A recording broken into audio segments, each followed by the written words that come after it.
Morning everyone. आप सबों का एक बार फिर से बहुत बहुत स्वागत है संगीता's पाठशाला में। मैं संगीता मोदक, आपकी अर्थशास्त्र यानी कि इकोनॉमिक्स की शिक्षिका, एक बार फिर से आप सबों के सामने हाजिर हूँ। हम लोग आज क्लास 12th की चैप्टर नंबर 2 माइक्रो इकोनॉमिक्स किताब से पढ़ने वाले हैं। हम लोग ने पिछले 2 वीडियोज़ में देखा है कि हम लोग जो चैप्टर 2 है उसको हम लोगों ने डिस्कस किया है। आज हम लोग उसके पार्ट 3 को डिस्कस करेंगे। तो आइए देखते हैं हम लोग आज क्या पढ़ने वाले हैं और किसके बारे में डिस्कस करने वाले हैं। पहले देखिए, तो हम लोग अभी जो स्टार्ट करने वाले हैं टॉपिक वो है हमारा उपभोक्ता का बजट यानी कि कंज्यूमर्स बजट। अच्छे से समझिएगा इसको, बहुत ही प्रैक्टिकल है। हम लोग अपने इकोनॉमिक्स सब्जेक्ट ही ऐसी है कि आप अपने रोज़मर्रा की ज़िंदगी से अगर उसको रिलेट करें तो it's very easy to understand और बहुत आसान बन जाती है हमारे लिए। तो समझिएगा पॉइंट्स को। सबसे पहली बात है कि उपभोक्ता का बजट क्या होता है। आपका बजट क्या है? आप अगर बाजार में गए हैं तो आपके लिए बजट क्या है बताइए। सिंपल, आपके लिए बजट है, अगर आप 100 रुपये बजट आप पैसा लेके गए हैं तो आप 100 रुपये के अंदर ही सामान खरीदिएगा या फिर 100 रुपये के बराबर सामान खरीदिएगा, क्योंकि आपके पास उतना ही अमाउंट है, प्राइस है। क्या आप उससे ज़्यादा खरीद सकते हैं? नहीं खरीद सकते हैं। क्यों? क्योंकि आपको वहाँ पे उधार लेना पड़ेगा, आपको वहाँ पे क्रेडिट पे काम करना पड़ेगा। तो आप ऐसा काम करेंगे नहीं। आपका बजट क्या बनता है? जो आपके पास अमाउंट है, मतलब पैसा है, आप उसके ही अंदर क्या कीजिएगा, अपने वस्तुओं को जो है खरीदिएगा, उनका चयन कीजिएगा। ठीक है, समझिए हम लोग स्टार्टिंग से स्टडी में 2 वस्तुओं को ले रहे हैं, केला और आम। ठीक है, मैंगो और बनाना उदाहरण के तौर पे, क्योंकि हम लोग अपने थ्योरी को सरल बनाने की कोशिश कर रहे हैं। अगर हम लोग बहुत सारी वस्तुओं को ले लेंगे तो समझने में थोड़ी कठिनाई हो जाएगी। तो थोड़ा सा इस जो पूरे स्टडी को सरल करने के लिए हम लोग 2 वस्तुओं का इस्तेमाल यहाँ पे कर रहे हैं। ठीक है, देखिएगा। सबसे पहले समझिए कि उपभोक्ता का बजट क्या होता है। उपभोक्ता केवल उन्हीं वस्तुओं के बंडलों को खरीद सकता है जिनका मूल्य उनकी आय से कम हो या बराबर हो। जैसे कि मैंने अभी कहा कि आपका जो आय है, मानिए 10,000 रुपये आप कमाते हैं, आप पूरे महीना में जो बजट बनाइएगा आप उस 10,000 रुपये के अंदर ही खर्चा करने की कोशिश कीजिएगा, या फिर बराबर, एकदम ख़त्म तो नहीं कर दीजिएगा, लेकिन बराबर। हो सकता है कि बहुत ज़्यादा एक्सपेंसेस हो उस महीने आपकी, तो आप खर्चा कर भी ले, लेकिन उसके बियॉन्ड आप नहीं जाइएगा, उससे ज़्यादा आप खर्चा नहीं करिएगा।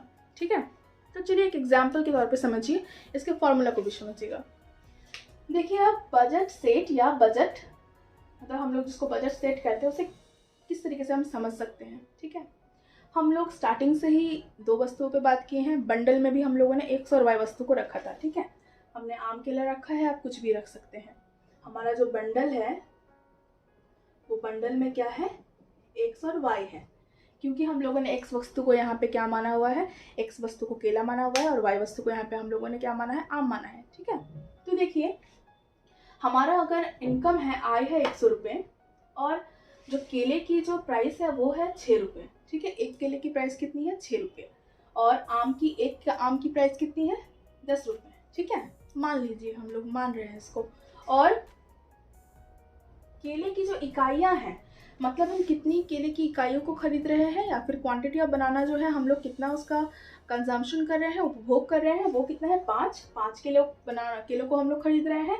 और जो मैंगो की क्वांटिटी है, यानी कि आमों की क्वांटिटी, वो कितनी है हमारी, 4 है। ठीक है, 4 हम लोग जो है आम खरीद रहे हैं। ठीक है, तो हम लोग यहाँ पे क्या बता रहे हैं कि हमारी जो केले की कुल मिलाकर जो इकाइयाँ हो जाएगी, मतलब कितना हम लोग व्यय कर रहे हैं, वो कितना हो जाएगा, P1X, और Y पे हम लोग यानी कि बनाना पे, यानी कि केला पे हम लोग कितना कर रहे हैं, P1X, और आम पे कितना कर रहे हैं, P2Y। ठीक है, यहाँ पे देखिए हम लोगों ने फॉर्मूला के तौर पे भी लिखा है, मतलब टोटल बाजार में अगर हम लोग जाते हैं, पैसा लेकर के 100 रुपये हैं, यहाँ पे हम लोग 100 रुपये का एग्जाम्पल लिया है, तो हम लोग अगर 100 रुपये लेकर के बाजार में जाते हैं तो हम लोग किस प्रकार से उसको व्यय कर सकते हैं, उसका फॉर्मूला है यहाँ पे। ठीक है, तो अब मान लीजिए फॉर्मूला है हमारा P1X प्लस P2Y, है ना।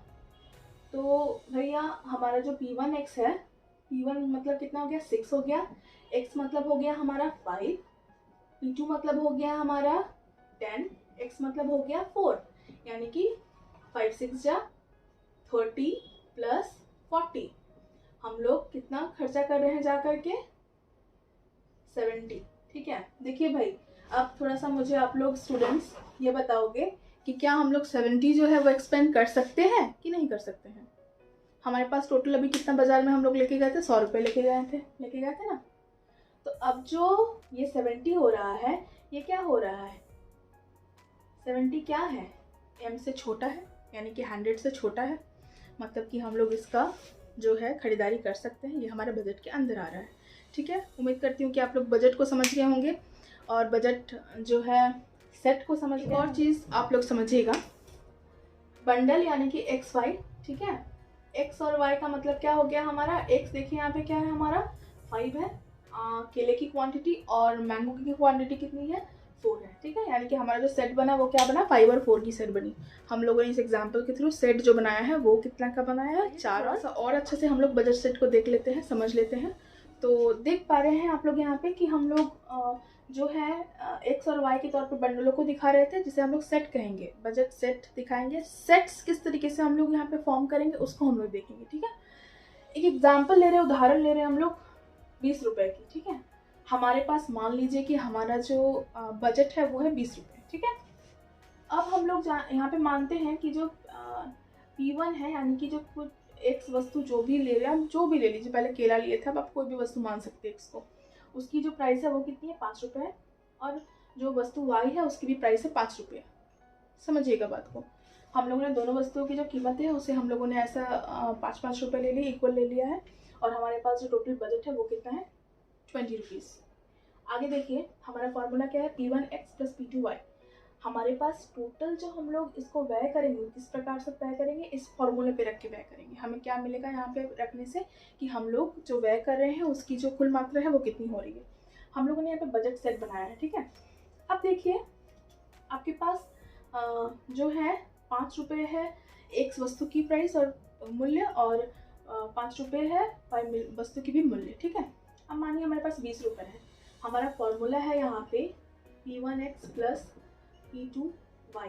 ठीक है, अगर मान लीजिए कि हम लोग जो है 5 रुपये करके x वस्तु को जो है 4 खरीद लेते हैं। ठीक है, तो ये कितना हो गया 20। तब तो आप जो है P2 वस्तु को कुछ भी नहीं खरीद पाइएगा, क्योंकि आपका ऑलरेडी यहीं पे 20 हो गया, तो 0 अमाउंट खरीद पाइएगा आप लोग। तो हम लोग यहाँ पे क्या हो जाता है, हम लोग यहाँ पे क्या समझ पाए, अगर एक वस्तु हम लोग 4 खरीद रहे हैं तो दूसरा वस्तु हम लोग यहाँ पे 0 खरीद रहे हैं। ठीक है, या फिर ऐसे भी हो सकता है दोनों वस्तु आप खरीदे ही नहीं, आपके पास पैसे तो है लेकिन आपको ज़रूरत नहीं है अभी, तो आप खरीदेंगे भी नहीं, तो 0-0 का बंडल बनेगा। अब मानिए आपको एक 0 वस्तु की, मतलब जो x वस्तु है उसकी ज़रूरत नहीं है, y वस्तु की ज़रूरत है, तो आप ये बंडल भी बना सकते हैं। मतलब आप सिर्फ 5 रुपये खर्च कर रहे हैं। y का मतलब क्या हो गया, ये क्या दिखाता है, क्वांटिटी को दिखाता है। जो सेट्स बनते हैं उसमें हम लोग क्वांटिटी को देख पाते हैं। ठीक है, मतलब हम लोग x वस्तु की कोई मात्रा नहीं खरीद रहे हैं इस पॉइंट पे जब 0 है तो, और y वस्तु की क्या खरीद रहे हैं, हम लोग एक अमाउंट को खरीद रहे हैं। ठीक है, अब देखिए हम लोग अगर मान लीजिए कि x वस्तु की कोई अमाउंट को नहीं खरीद रहे हैं, मतलब y वस्तु की 2 क्वांटिटी को खरीद रहे हैं, यानी कि 2 खर्च कर रहे हैं इस पर y पे, तो 5 इंटू क्या हो जाएगा हमारे यहाँ पे 2, मतलब हम लोग 10 रुपये खर्चा कर रहे हैं। ठीक है, 10 रुपये हम बचा रहे हैं। फिर ऐसे ही करके हमारे जो सेट्स बनते रहते हैं, लेकिन मैक्सिमम हम 20 रुपये खर्च कर सकते हैं। मतलब अगर एक वस्तु का हम लोग 10 रुपये खर्च करें तो दूसरे पे भी 10 खर्च कर सकते हैं। एक वस्तु पे अगर हम लोग 5 रुपये खर्च कर रहे हैं तो दूसरे वस्तु पे भी हम लोग 5 खर्च कर सकते हैं, या फिर हम लोग उस पर 15 भी खर्च कर सकते हैं। दोनों मिला करके 20 होना चाहिए। ठीक है, उससे ज़्यादा नहीं होना चाहिए।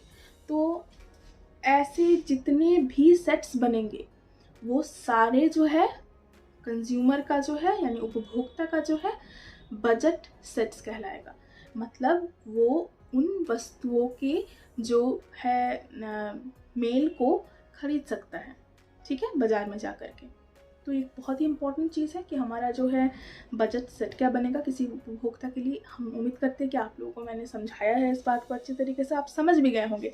देखिए और एक चीज़ समझिएगा यहाँ पे इम्पोर्टेंट, 0413223140 ये सारे जो है इस पे जो है हम लोग अगर ये बंडल सेट खरीद रहे हैं, ये बजट सेट अगर हम लोग पे आ रहे हैं, तो यहाँ पे जितने भी बजट सेट्स बनेंगे उसकी जो कुल जोड़ होगी वो कितनी हो जाएगी 20।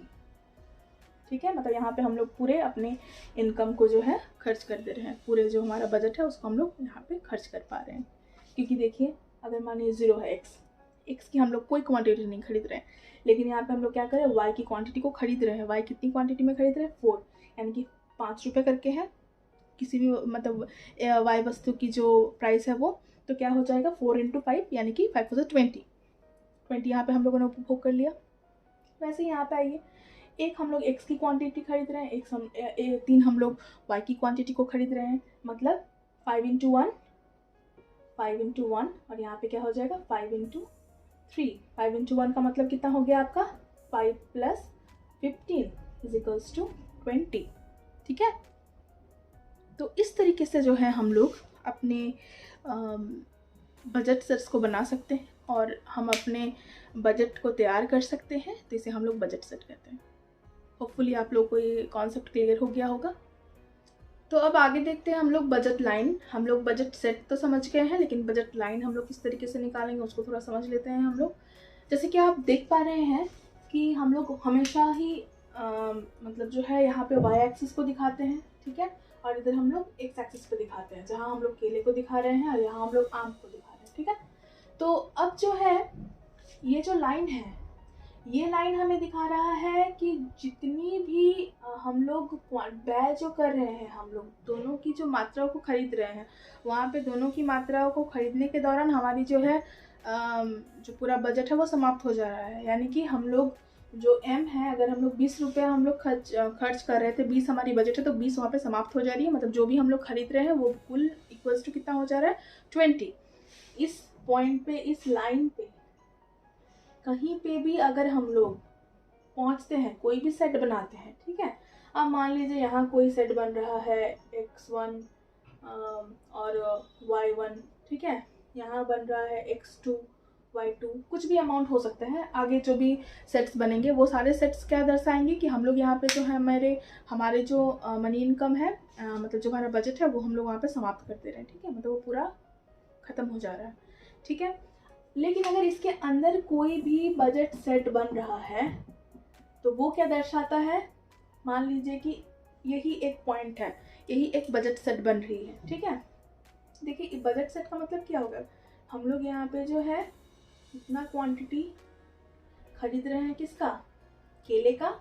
ठीक है, इसको मान लीजिए आप xn कुछ भी मान लीजिए, और इसको मान लीजिए yn।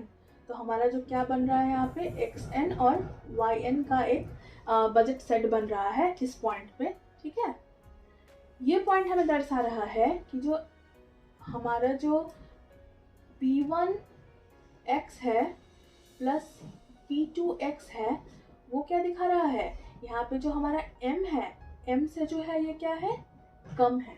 ठीक है, क्योंकि देखिए हम इतना मैक्सिमम कर सकते हैं लेकिन हम उसके अंदर ही कर रहे हैं। ठीक है, हम एक केला एक आम को खरीद रहे हैं, मतलब कि 10 रुपये खर्च कर रहे हैं। 10 रुपये खर्च कर रहे हैं तो वो 20 रुपये से कम है, इसीलिए हम लोग उसके अंदर आ रहे हैं। ठीक है, तो ये चीज़ आप लोगों को समझ में आ गई होगी। ठीक, तो अब है कि बजट लाइन क्या कह रहा है हम लोग को। बजट लाइन को समझने से पहले थोड़ा ये देख लीजिए कि ये क्या बताना चाह रहा है। जैसे देखिए हम लोगों ने पहले ही कहा था, जहाँ पे पूर्ण हमारा समाप्त हो जा रहा है पूरा इनकम, यानी कि 20 रुपये। हम लोगों ने यहाँ पे P1 P2 को जो 5 माना होता तो है ही, कहाँ है वो पॉइंट्स कौन कौन से हैं, 0 4 1 3 2 2 3 1 एंड 4 0। हम लोगों ने यहाँ पे थोड़ा एक्सप्लेन करके भी दिखाया हुआ है, उसको भी आप देख सकते हैं कि अगर हम लोग 0 क्वांटिटी खर्च कर रहे हैं, मतलब एक भी रुपये खर्च नहीं कर रहे हैं, 0 × 5 कोई क्वांटिटी नहीं खरीद रहे हैं, 5 से इंटू करके 0 तो 0 हो जाएगा, और 4 × 5 दैट इज़ 20। तो हमारा जो है देखिए यहाँ पे पूरा इनकम खत्म हो रहा है इस पॉइंट पे। 1 3 पे भी वही है, पूरा इनकम खत्म हो रहा है, मतलब 1 × 5 और 3 × 5, 5 + 15 20। ठीक है, तो ये जो सारे पॉइंट्स बन रहे हैं जहाँ पे हम अपने पूरे बजट को ख़त्म कर रहे हैं, वो बन रहा है हमारा प्राइस लाइन, इन सबको जोड़ करके। और इसके अंदर जो है वो हमारा क्या बन रहा है, बजट सेट्स। सारे उन बजट सेट्स को जोड़ करके प्राइस लाइन बनती है, जिन पे हम क्या कर रहे हैं, अपने पूरे बजट को जो है समाप्त कर रहे हैं। ठीक है, आसान लैंग्वेज में इसको समझाने के लिए हम लोग इसका डिस्क्रिप्शन भी देखेंगे, यानी कि इसका डेफिनेशन भी देखेंगे, परिभाषा भी देखेंगे। तो आइए इसकी परिभाषा को एक बार देख लेते हैं हम लोग। बजट रेखा दो वस्तुओं के वो सभी संयोगों का जो ग्राफिक रिप्रेजेंटेशन होता है, जिसे हम लोगों ने देखा, जिसे उपभोक्ता जो है अपने आय को पूरी तरीके से व्यय करके खरीदता है या उपभोग करता है। ठीक है, मतलब अपने आय को उपभोक्ता व्यय करके, पूर्णतः व्यय करके उन संयोगों को खरीदता है जो दो वस्तुओं की उन्हें आवश्यकता होती है। ठीक है, उन्हें पूर्णतः क्या करती है, अपने आय को समाप्त करके उन वस्तुओं को खरीदती है। ठीक है, अब हम लोग आगे पढ़ेंगे price ratio and the slope of budget line, यानी कि बजट रेखा की प्रवणता की व्युत्पत्ति। ठीक है, तो सबसे पहले जान लीजिए कि ये जो बजट रेखा की प्रवणता है वो क्या होती है। वो होती है एक वस्तु की मात्रा में परिवर्तन के परिणाम स्वरूप दूसरी वस्तु की मात्रा में परिवर्तन की दर को मापता है। ठीक है, ये क्या करता है, एक वस्तु में जो परिवर्तन होती है उसके परिणाम स्वरूप जो दूसरी वस्तु में परिवर्तन होती है इसकी मात्रा को मापता है। यानी कि जैसे कि हम जानते हैं, अगर हम एक वस्तु को अधिक पाना चाहते हैं तो दूसरी वस्तु को क्या करना पड़ेगा, हमें छोड़ना पड़ेगा, यानी कि उसकी क्या करना पड़ेगा, हमें उसका हमें क्या करना पड़ेगा, त्याग करना पड़ेगा। तो वही के यहाँ पे कह रहा है, जब एक वस्तु की मात्रा में वृद्धि की जाती है तो दूसरे वस्तु की मात्रा में उतनी ही मूल्य की कमी की जाती है। ठीक है, अगर हम एक वस्तु को 5 रुपये ज़्यादा खरीद रहे हैं, 5 क्वांटिटी ज़्यादा खरीद रहे हैं, तो दूसरे वस्तु को क्या करेंगे, हम लोग उसी मूल्य को जो है त्याग करेंगे। ठीक है, माने कि एक वस्तु में 10 रुपये ज़्यादा लगा रहे हैं तो दूसरी वस्तु में आपको 10 रुपये कम लगाने पड़ेंगे, क्योंकि हम लोग जो है पूर्ण अपना जो बजट है वो किसी दो वस्तु को खरीदने में अगर लगाते हैं तो आपको अगर एक वस्तु को ज़्यादा खरीदना है तो दूसरे वस्तु को आपको ऑटोमेटिकली क्या करना पड़ेगा, त्याग करना पड़ेगा। तो आइए इसको समझते हैं थोड़ा सा इस डायग्राम के थ्रू। देखिए हम लोग यहाँ पे क्या दिखा रहे हैं, जो मैंने अभी यहाँ पे कहा है मैं वही यहाँ पे दिखाने वाली हूँ, अच्छे से समझिएगा। हम लोग यहाँ पे क्या कर रहे हैं, देखिए एक्स की जो है क्वांटिटी को बढ़ा रहे हैं। ठीक है, बढ़ा रहे हैं, यानी कि हम लोग यहाँ से यहाँ एक्स की क्वांटिटी को जो है लेके आ रहे हैं। पहले इतना कंजम्पशन कर रहे थे, अब हम लोग इतना उपभोग करेंगे।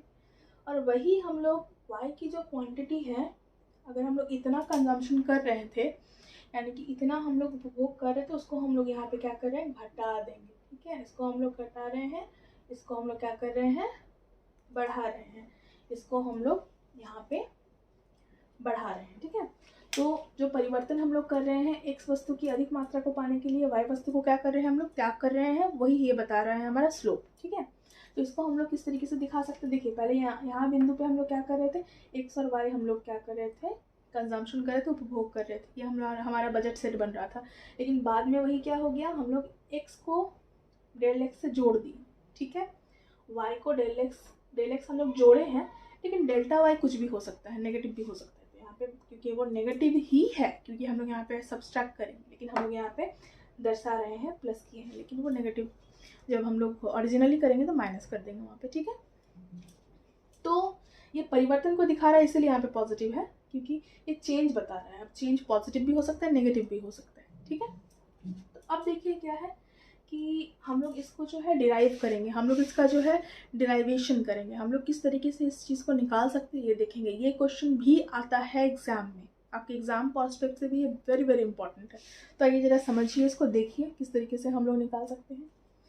तो जैसे कि पहले हम लोगों ने माना था कि हमारे पास दो बजट, मतलब हमारे पास 2 पॉइंट्स है बजट लाइन में, ये हमारा बजट लाइन है, बजट लाइन में हमारे पास 2 पॉइंट्स हैं। ठीक है, एक ये पॉइंट है, एक ये पॉइंट है, 2 सेट्स है हमारे पास बजट सेट्स।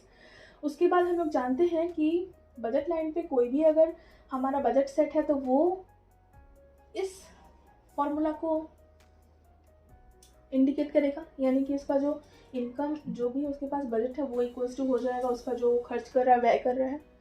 तो P1x प्लस P2y इस पॉइंट पे बन रहा है इज इक्वल्स टू m। दूसरे पॉइंट पे क्या बन रहा है, P1x प्लस डेल्टा एक्स और P2y plus delta y is equals to m। ठीक है, अब जो ये 2 इक्वेशंस हमारे पास मिले हैं, ये 2 इक्वेशंस को जब हम इक्वेशन 2 से इक्वेशन 1 को माइनस करेंगे, देखिए P1 निकाल लीजिए, फिर x plus delta x minus x. ठीक है, इसे अगर इसको माइनस कीजिएगा तो इससे इसको माइनस कीजिएगा तो क्या हो जाएगा, P2y प्लस डेल्टा वाई और यहाँ पे P2y। ठीक है, और यहाँ पे m माइनस m मतलब 0 हो जाएगा। तो यहाँ पे देखिए जब हम लोग लिखेंगे x प्लस डेल्टा एक्स और माइनस एक्स तो क्या होगा, ये x कट जाएगा, हमारे पास डेल्टा x बचेगा सिर्फ, और यहाँ पे भी y कट जाएगा, तो सॉरी यहाँ पे हमारा होगा माइनस। तो यहाँ पे जो y कट जाएगा तो क्या हो जाएगा, डेल्टा y बचेगा। तो P1 delta x plus P2 delta y is equals to 0 हो जाएगा। ठीक है, यानी कि P1 delta x is equals to P2 delta y लिख सकते हैं हम लोग। ठीक है, तो हम लोग इसको इस तरीके से भी दिखा सकते हैं, delta x by delta y is equals to P2 by P1। ठीक है, जो delta y by delta x है यही हमारे स्लोप को दिखाता है, बजट लाइन के स्लोप को दिखाता है, या फिर हम लोग इसको P2 बाई P1 भी कह सकते हैं। अभी हम लोगों ने इसको डिराइव किया, आप लोग समझ गए होंगे किस तरीके से इसको निकालना है। तो इसीलिए हम लोग बजट लाइन को जो है प्राइस रेशियो के तौर पे भी दिखा सकते हैं। ठीक है,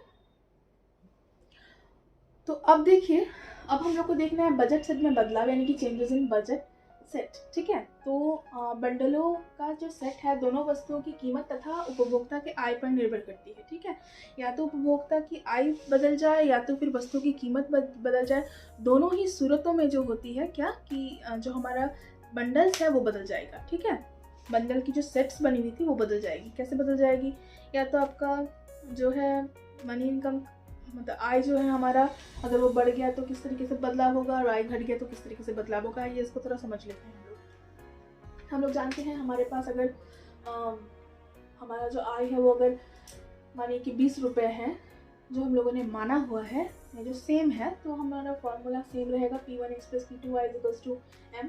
और अगर हमारा जो है यहाँ पे वो चेंज होता है, हमारी जो बजट है वो अगर चेंज होती है 20 रुपये से 30 होती है या 20 से 10 होती है, तो वो हम लोग m डैश से दिखाएंगे। ठीक है, इक्वेशन नंबर 2 है, उसको हम लोग इस तरीके से भी दिखा सकते हैं इस फार्मूला को, और इस फार्मूला को एज इट इज़ हम लोग इस तरीके से भी दिखा सकते हैं। ठीक है, अब मानिए क्या है कि अब अगर मान लीजिए कि जो m है अगर मतलब हमारा जो इनकम है, आय है हमारा, वो अगर आपका घट जाता है। ठीक है, मतलब देखिए m से m बड़ा है, ये छोटा है, घटता है तो क्या हो जाएगा, हम लोग अपना कंजम्पशन भी घटा देंगे, हमारी प्राइस लाइन बदल जाएगी, हमारे बंडलों की जो सेट्स है वो बदल जाएगी। ठीक है, अब जितना सर्वोत्तम जा रहा था, जितना उच्च जा रहा था उतना ऊंचा नहीं जाएगा वो।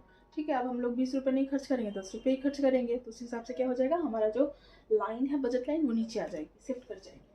और देखिए, अगर हमारा जो आय है वो बढ़ के 20 से 30 हो जाती है तो क्या होगा उस सूरत में, उस सूरत में हमारा जो बजट लाइन है वो ऊपर की ओर चली जाएगी। देखिए ये नीचे है और ये ऊपर चली गई। ठीक है, तो यहाँ से क्लियर है कि किस तरीके से ये शिफ्ट होगी, किस तरीके से ये बदलता है।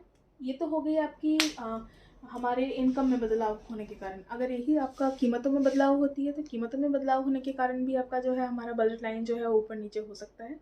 अब उसी प्रकार अगर कीमतों में बदलाव होती है तो किस प्रकार से चेंजेस होगा। ठीक है, देखिए यहाँ पे अगर केले के मूल्य में बदलाव होती है और आम के मूल्य में बदलाव नहीं होती है, तो केले के मूल्य में जब बदलाव होगी तो क्या होगा, केले के मूल्य में जब बदलाव होगी तो देखिए वो P1 से P1 डैश हो जाएगा। ये बढ़ा हुआ भी मूल्य हो सकता है या गिरा हुआ भी मूल्य हो सकता है। ठीक है, पहले 5 रुपये थे तो अब हो सकता है 6 रुपये हो जाए, या फिर 4 रुपये भी हो सकता है। अगर 6 रुपये हुए तो क्या होगा, और अगर 4 रुपये हुए तो क्या होगा, दोनों ही सिचुएशंस में हम लोग इसको डायग्राम के थ्रू समझेंगे। तो देखिए, जब क्या हो रहा है, आम की मूल्य तो वही है तो हमारे प्राइस लाइन वैसी ही रहेगी, लेकिन जब वो बिंदु वही रहेगी, लेकिन जैसे ही हमारी जो मूल्य है, वो केले की जो मूल्य है वो अगर घट जाती है, देखिए घट रही है, तो हमारा प्राइस लाइन जो है शिफ्ट हो जाएगा अंदर की ओर। ठीक है, और अगर हमारी जो है केले की प्राइस बढ़ रही है, यानी कि जो केले की मूल्य है वो बढ़ रही है, तो हमारी जो प्राइस लाइन है वो शिफ्ट कर जाएगी किसकी तरफ, बाहर की तरफ। देखिए प्राइस लाइन बढ़ गई ना,